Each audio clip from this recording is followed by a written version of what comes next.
Boa noite a todos, dando início a mais uma palestra, elevando os nossos pensamentos a Deus e a Jesus, buscando nesse momento tentar acalmar os nossos corações,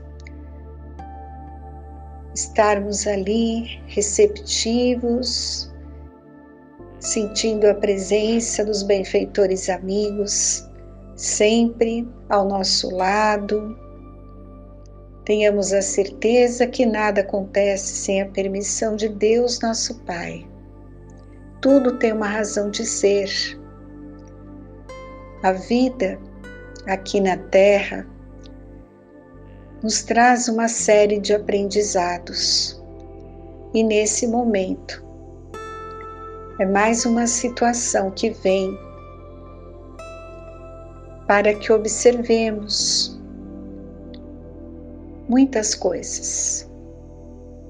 Importante compreender à luz do Evangelho o que essa situação nos traz de ensinamentos.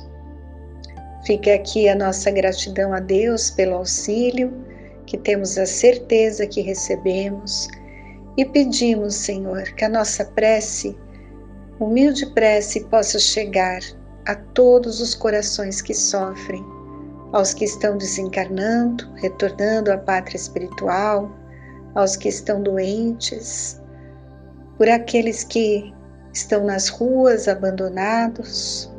Fica aqui o nosso pedido aos benfeitores amigos, que acolha cada coração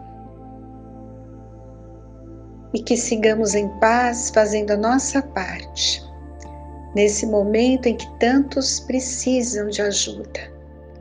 Lembremos do ensinamento maior do nosso Mestre, que fora da caridade não há salvação. Pai nosso que estais no céu, santificado seja o teu nome. Venha a nós o teu reino, Senhor. Seja feita a tua vontade, não a nossa, assim na terra como no céu. O pão nosso de cada dia dai-nos hoje. Perdoa, Senhor, as nossas dívidas, assim como perdoamos aos nossos devedores. Não nos deixeis cair em tentação e livra-nos de todo o mal. Que assim seja. Como sempre iniciamos as nossas palestras online com a leitura do Evangelho segundo o Espiritismo, por Allan Kardec. Esse foi o segundo livro da codificação. O primeiro foi o Livro dos Espíritos, que surgiu ali em 1857. Então, a partir do Livro dos Espíritos, que o Espiritismo surgiu e com ele se propagou. E logo em seguida veio o Evangelho segundo o Espiritismo, que tem toda a parte religiosa. Então, a Bíblia, ela é a codificação da primeira revelação cristã. E o Evangelho é a codificação da segunda revelação cristã, a que brilha no centro da tríade dessas revelações, tendo sempre na figura do Cristo o sol que ilumina as duas outras, que lança sua luz sobre o passado e o futuro, estabelecendo entre ambos a conexão necessária. Então, nós temos no Espiritismo a terceira revelação, o Consolador prometido por Jesus. A Bíblia é a síntese da antiguidade, como o Evangelho é a síntese do mundo greco-romano-judaico, e o Livro dos Espíritos, a do mundo moderno. Esse livro, o Evangelho, como tão bem coloca Herculano Pires na introdução, explicação aqui do Evangelho, deve ser um livro de cabeceira, de leitura diária obrigatória, de leitura preparatória de reuniões doutrinárias. Deve ser encarado também como um livro de estudo para melhor compreensão da doutrina. Então lembremos disso. É muito importante. Esse livro ele tem que fazer parte do nosso dia a dia. Temos que fazer a leitura dele. Abrir ao acaso ou em sequência, o que a pessoa preferir. E é um livro para toda a vida, né? Logo depois realizar a nossa prece, porque assim vamos interiorizando. Sempre falamos que o melhor roteiro que temos que seguir são os ensinamentos de Jesus, porque ali vem a resposta. Qual seria a conduta certa nessa situação que eu estou vivenciando? Eu não vou pegar exemplos de ninguém, eu vou pegar do maior mestre os ensinamentos e o que ele exemplificou. Então, o Evangelho é o melhor roteiro. Por isso que nós temos que ler, porque nós temos muitas imperfeições, muitas dificuldades de compreensão. Então, a leitura diária faz com que aqueles ensinamentos vão se consolidando, né, nos nossos pensamentos, na nossa mente, e assim nós vamos aos pouquinhos desenvolvendo a nossa fé. A fé é uma construção individual, então cada um está no estágio evolutivo. Não tem como ninguém desenvolver a fé por nós, nós que temos que fazer isso. Então, o Evangelho, ele faz parte desse aprendizado e da conquista da fé. Então, lembremos que o Evangelho segundo o Espiritismo é obra da codificação espírita, que trata especificamente do aspecto religioso da doutrina. Então, a doutrina espírita, né, é uma tríade: filosofia, ciência e religião. E o Evangelho cuida desta parte religiosa. Foi o segundo livro, como eu falei, da codificação espírita. Esta obra, ela contém algumas passagens do Evangelho de Jesus e seus ensinamentos, particularmente os de ordem moral, aclarando assim a mensagem do Cristo com a realidade da vida espiritual. Não sendo um livro à parte, não é um novo Evangelho. Esta obra apresenta-nos, sim, o Evangelho de Jesus explicado segundo os ensinamentos espíritas, né? Segundo os princípios doutrinários da doutrina espírita. O Evangelho segundo o Espiritismo, ele não tem outro objetivo senão o de conclamar-nos ao estudo e entendimento das sempre novas palavras de Jesus. Nós temos ali 28 capítulos, né? O último dos quais uma coletânea de preces. O Evangelho é um convite que a espiritualidade nos faz para entendermos e vivermos a mensagem do Cristo. Ele nos serve de roteiro para todos nós. Contém um código de moral que nos foi trazido por Jesus, explicando através de mensagens ditadas pelos Espíritos a Allan Kardec, com esclarecimentos complementares do codificador e dos Espíritos. Então, aqui é bem interessante falarmos aqui como aconteceu a codificação da doutrina espírita. Acredito que hoje muitas pessoas já têm essa informação. Tivemos até um filme que passou no cinema contando a história da codificação, como aconteceu na França, o fenômeno das mesas girantes, que na época um professor cujo nome era Hippolyte Léon Denisard de Rivail, um professor muito conceituado na França, já era autor de vários livros, estudava o magnetismo, ele foi aluno de Pestalozzi no castelo de Yverton. Aliás, ele substituía o professor Pestalozzi quando este se ausentava do instituto.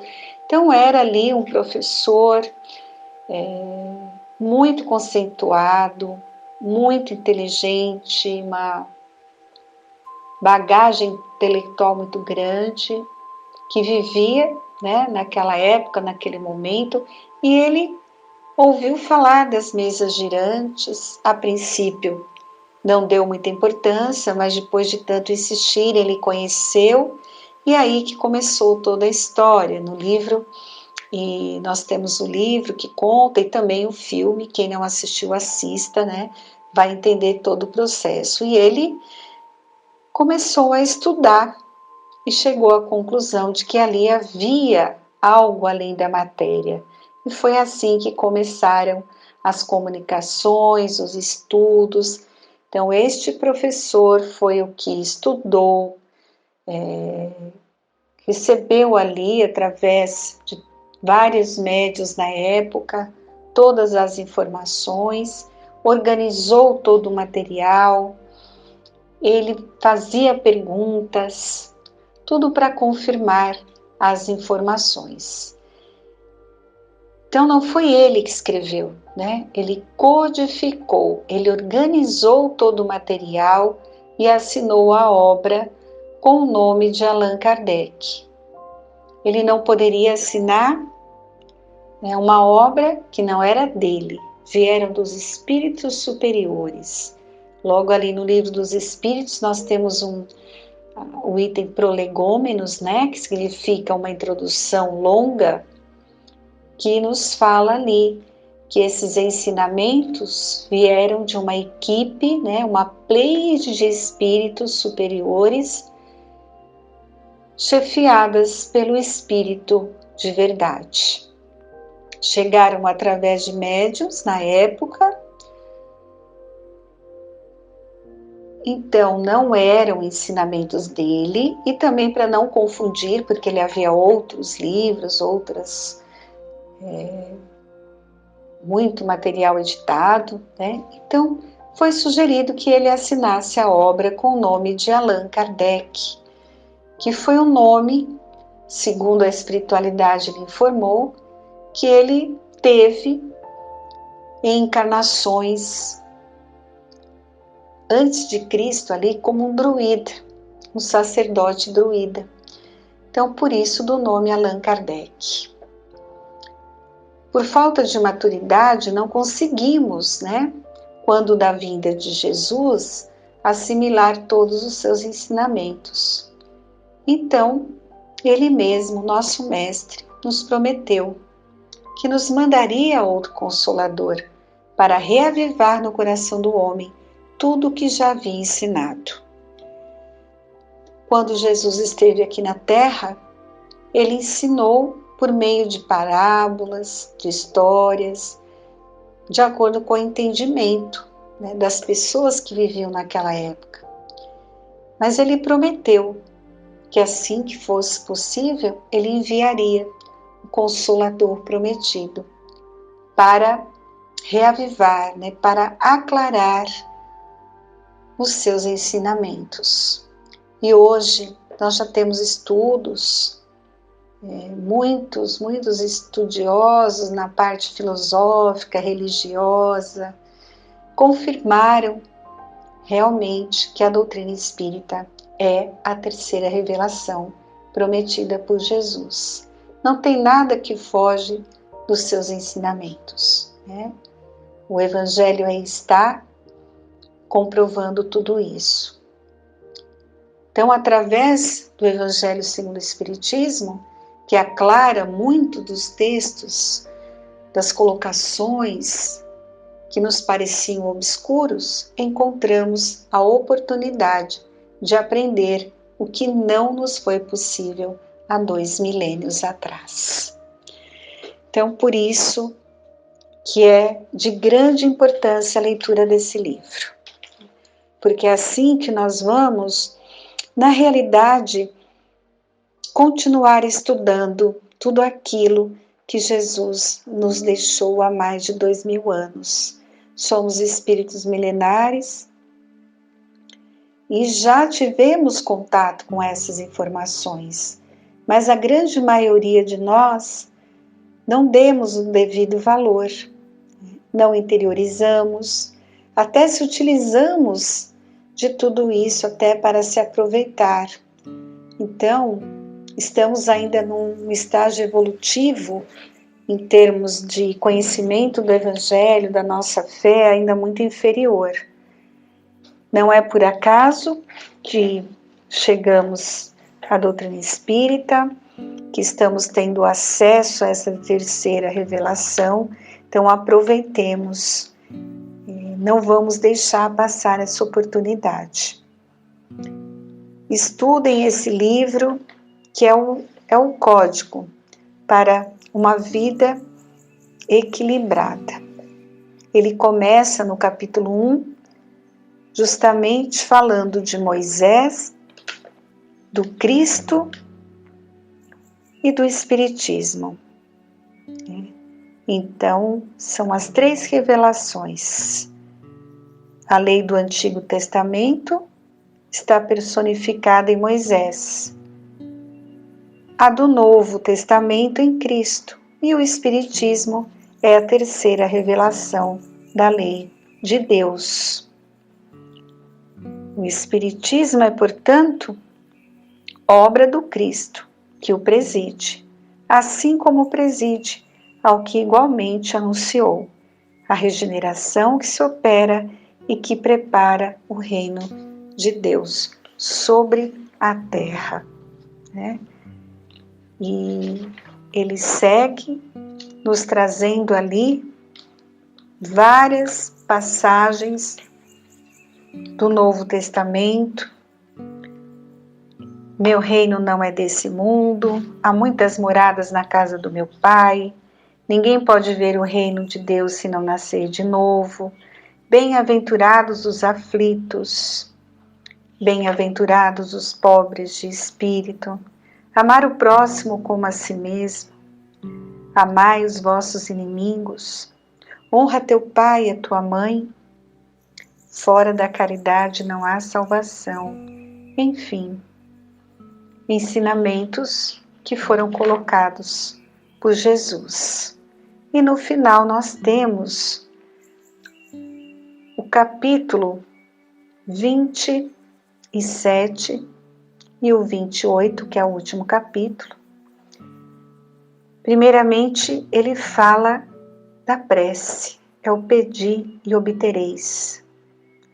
Fala da eficácia da prece, da ação da prece, o modo de orar. É muito importante, de repente a gente pode começar a leitura dos últimos capítulos, né? Para quem não consegue ainda conversar com Deus, quem não tem o hábito de abrir o coração e fazer uma prece. E o último, ele justamente dá alguns exemplos de preces, começando com o Pai Nosso, que foi a prece que Jesus nos ensinou. Ele coloca ali frase por frase e explica o que cada uma significa. Porque é importante, né? Nós às vezes repetimos a prece assim, decorada, e não prestamos atenção no que cada frase significa.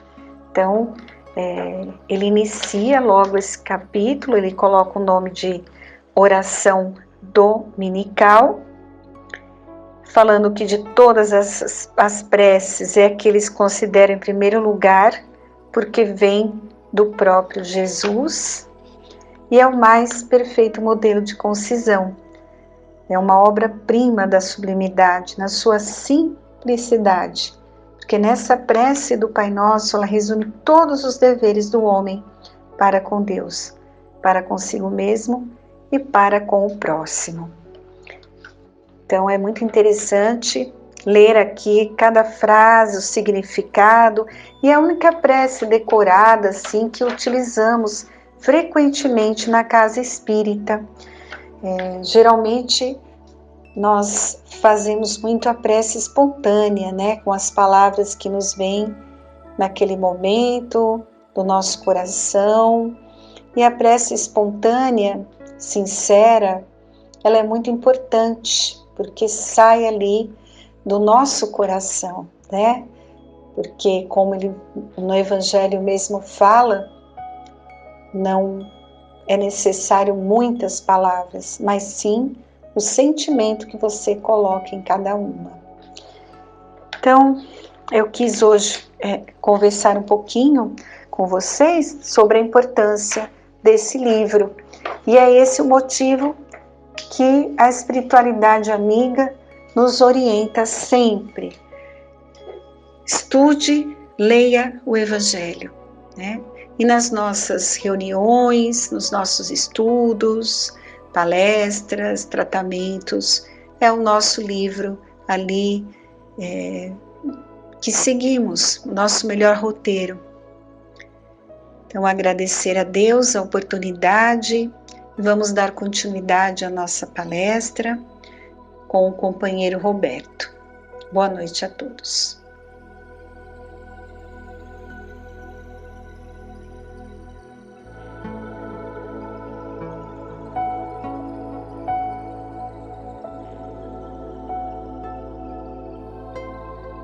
Boa noite a todos, sejam todos bem-vindos.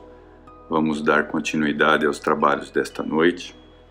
Eu vou falar o capítulo 2, A Preocupação com a Morte, do livro de Allan Kardec, O Céu e o Inferno.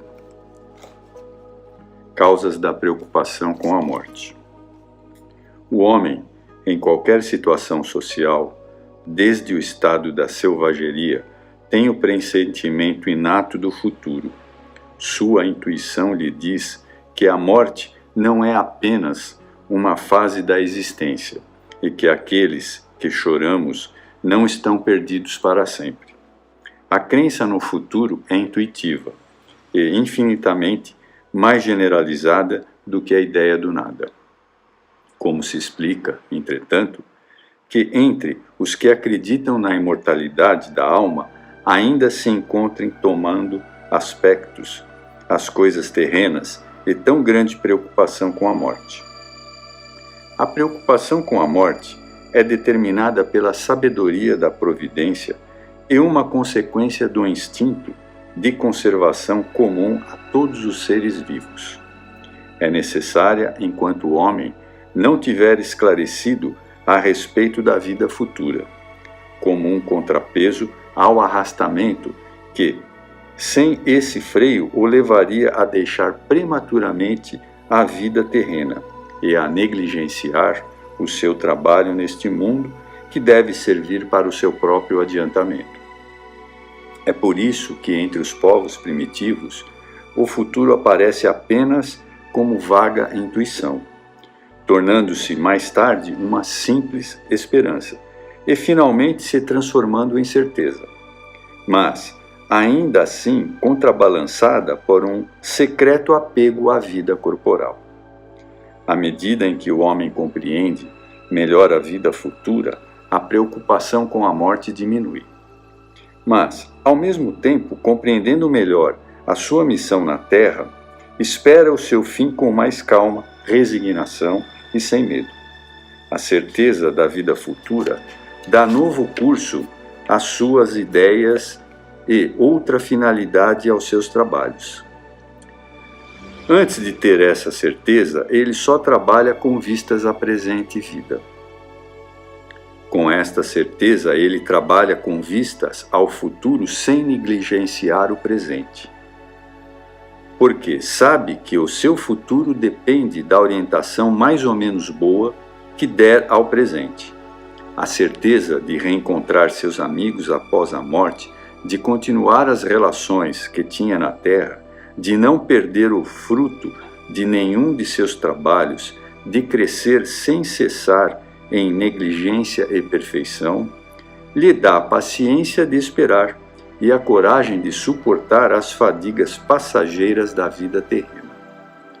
A solidariedade que ele descobre entre os vivos e os mortos lhe faz compreender a que deve existir entre vivos e, desde então, a fraternidade revela a sua razão de ser e a caridade do seu objetivo no presente e no futuro.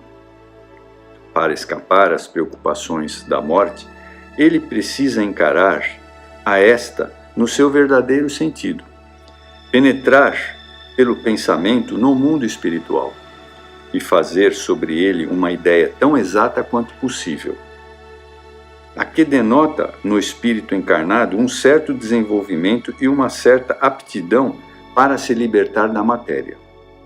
Para os que não estão suficientemente adiantados, a vida material ainda se sobrepõe à vida espiritual.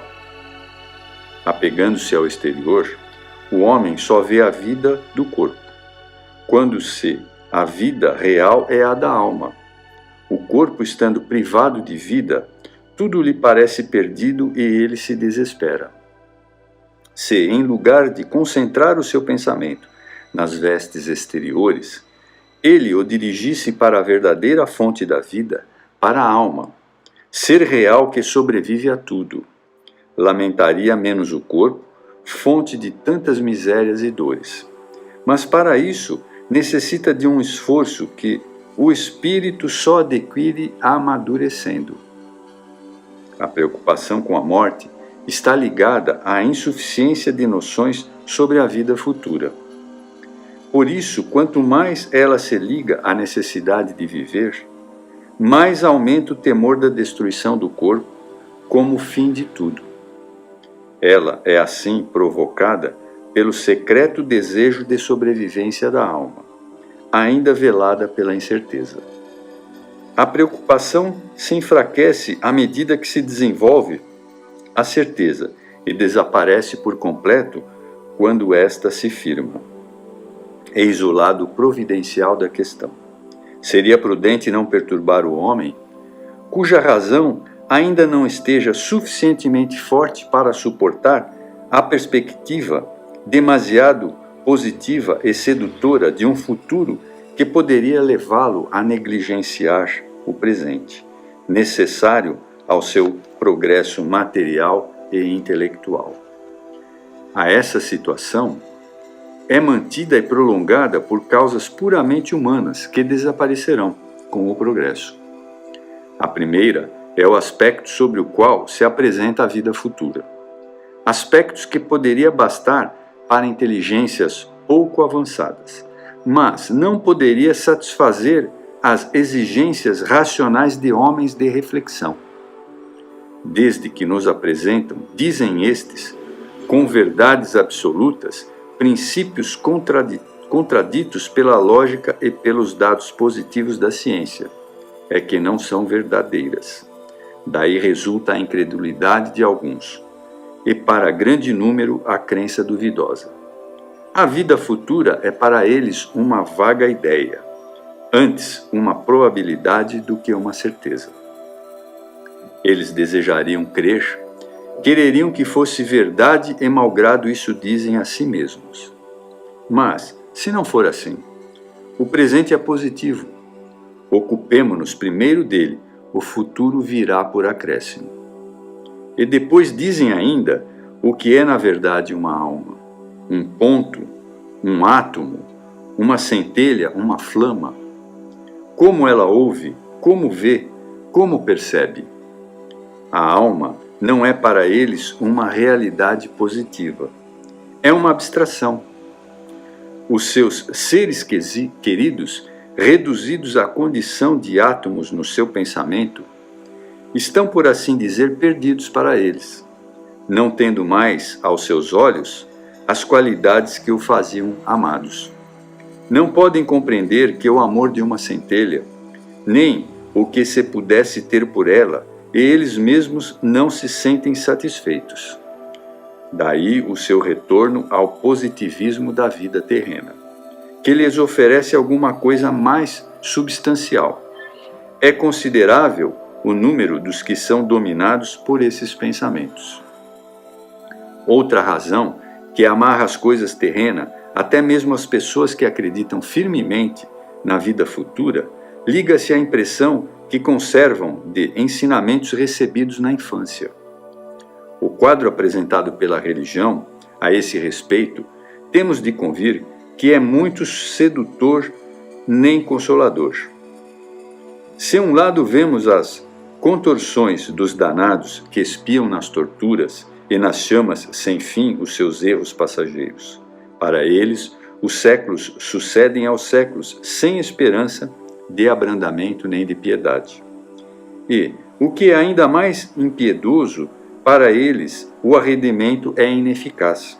Do outro lado, as almas sofredoras exaustas no purgatório, esperando a sua liberação da boa vontade dos vivos, que devem orar ou mandar orar por elas, e não os seus próprios esforços para progredir, estas duas categorias constituem a imensa maioria do outro mundo. Acima dela paira a restrita classe dos eleitos, gozando pela eternidade de uma beatitude contemplativa. Essa inutilidade eterna, sem dúvida preferível ao nada, nem por isso é menos fastidiosa. É por isso que vemos nas pinturas que retratam os bem-aventurados as figuras angélicas que respiram mais o tédio do que a verdadeira felicidade. Essa situação não satisfaz as aspirações nem as ideias instintivas de progresso, que é a única compatível com a felicidade absoluta.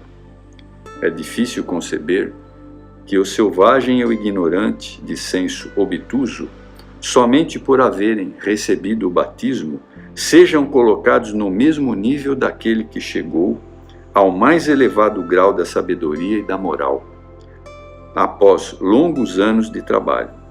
É ainda menos concebível que a criança morta em tenra idade, antes de ter consciência de si mesma e de seus atos, goze dos mesmos privilégios, somente por efeito de uma cerimônia a que foi submetida sem nenhuma participação da sua vontade. Esses pensamentos não deixariam de perturbar os mais fervorosos, por pouco que refletissem a respeito. O trabalho que os faz progredir na terra, não tendo nenhuma influência sobre a felicidade futura, a facilidade com que pensam conquistar essa felicidade por meio de algumas práticas exteriores, a possibilidade mesmo de comprá-la com dinheiro, sem uma forma séria de caráter e dos costumes, fazem com que os gozos do mundo observem todos o seu valor. Muitos crentes dizem para si mesmo que seu futuro está assegurado pelo cumprimento de certas obrigações formais ou pelas graças que os esperam após a morte. Seria tolice fazerem sacrifício ou sofrerem qualquer coisa em benefício dos outros, uma vez que se pede atingir a salvação trabalhando cada um para si mesmo. Certamente, nem todos pensam desta maneira, pois há grandes e belas exceções. Mas não se pode negar que não seja esta atitude da maioria, sobretudo das massas, pouco esclarecidas, e que a ideia que comumente se faz das condições para a felicidade no outro mundo não entretém o apego aos bens terrenos e, por conseguinte, o egoísmo. Acrescentemos que tudo nos nossos costumes concorre para fazer que lamentemos a perda da vida terrena e tenhamos a passagem da terra para o céu. A morte é cercada por cerimônias lúgubres que servem mais para aterrorizar do que para despertar a esperança. Sempre se representa a morte sob um aspecto repulsivo e jamais como um sono de transição. Todos os seus símbolos lembram a destruição do corpo, mostrando-o hediondo e descarnado. Nenhum nos apresenta a alma desprendendo radiosa dos laços terrenos. A partida para esse mundo mais feliz é acompanhada das lamentações dos que ficam, como se houvesse acontecido a maior desgraça para aqueles que partiram. Dizem-lhe adeus eterno, como se jamais eles pudessem ser vistos de novo. Lamentam-se que tenham perdido os prazeres deste mundo, como se não tivessem de encontrar prazeres maiores no outro mundo. Que infelicidade, dizem, morrer quando se ainda é jovem, feliz e tendo pela frente um futuro brilhante. A ideia de uma situação mais feliz apenas passa pela mente, pois não tem raízes suficientes. Tudo concorre, pois, para inspirar o pavor da morte, em lugar de despertar a esperança. O homem levará ainda longo tempo, sem dúvida, a se livrar desses prejuízos para se despertar. Mas conseguirá na medida em que sua fé se consolide, em dizer uma ideia mais pura da vida espiritual. A crença vulgar, por outro lado, coloca as almas em regiões que são acessíveis apenas ao pensamento, onde elas se tornam, de qualquer maneira, estranhas aos que continuam vivos na terra. A própria Igreja coloca entre eles e estes últimos uma barreira intransponível. Declara que toda relação está rompida e que toda comunicação é impossível. Se as almas se encontram no inferno, toda a esperança de revê-las está perdida para sempre, a menos que a gente também vá para o inferno. Se elas se encontram entre os eleitos, estão inteiramente absorvidas pela beatitude contemplativa. Tudo isto coloca entre os mortos e os vivos uma distância imensa que nos faz considerar a separação como eterna. Eis porque preferimos ter junto a nós, sofrendo na terra, os seres que amamos, a vê-los partir, mesmo que seja para o céu. Além disso, a alma que se encontra no céu será realmente feliz ao ver, por exemplo, seu filho, seu pai, sua mãe, seus amigos queimando eternamente. A doutrina espírita muda completamente a maneira de se ver o futuro. A vida futura não é mais uma hipótese, mas uma realidade. A situação das almas após a morte não se explica por meio de um sistema, mas como resultado de observações. O véu é levantado. O mundo espiritual nos aparece em toda a sua realidade viva.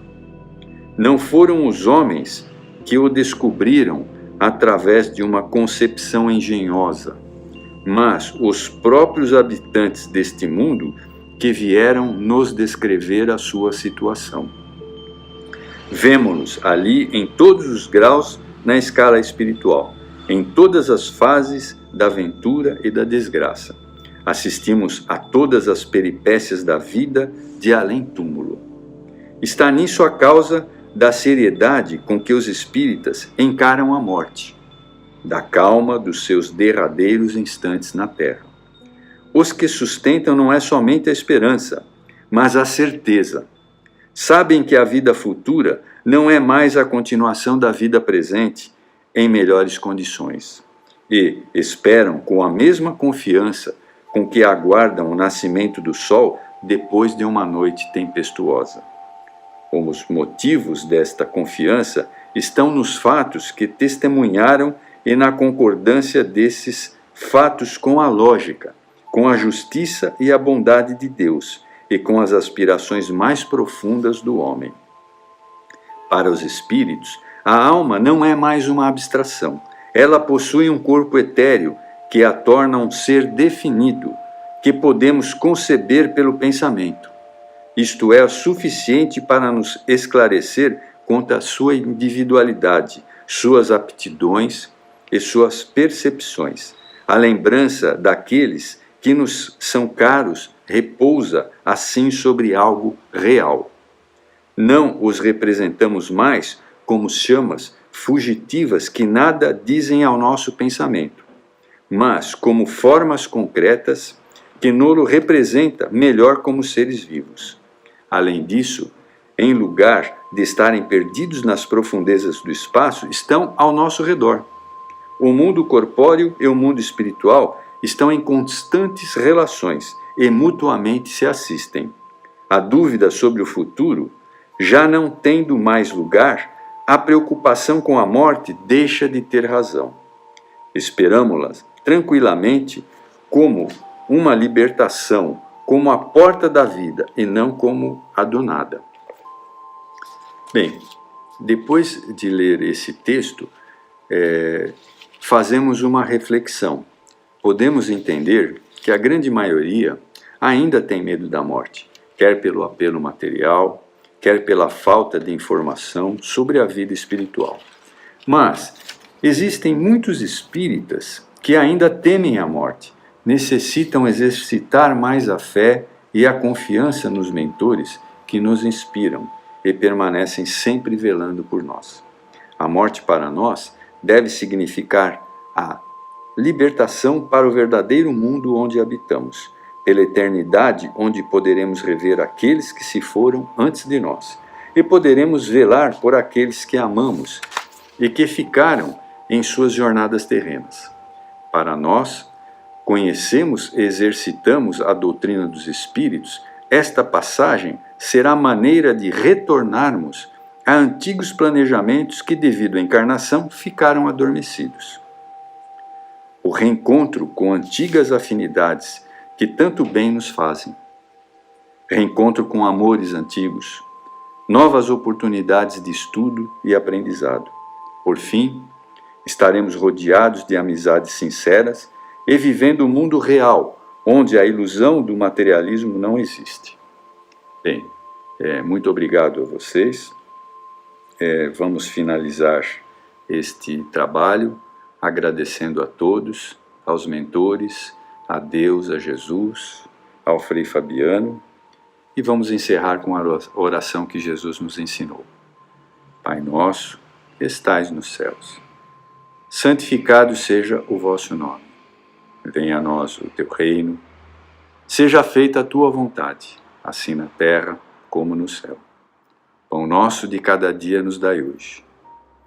Perdoa as nossas dívidas, que são tantas, assim como perdoamos os nossos devedores. Não nos deixes cair em novas tentações e livra-nos, Pai, de todo mal, que assim seja. Graças a Deus, graças a Jesus. Uma boa noite e um bom fim de semana a todos. Muito obrigado.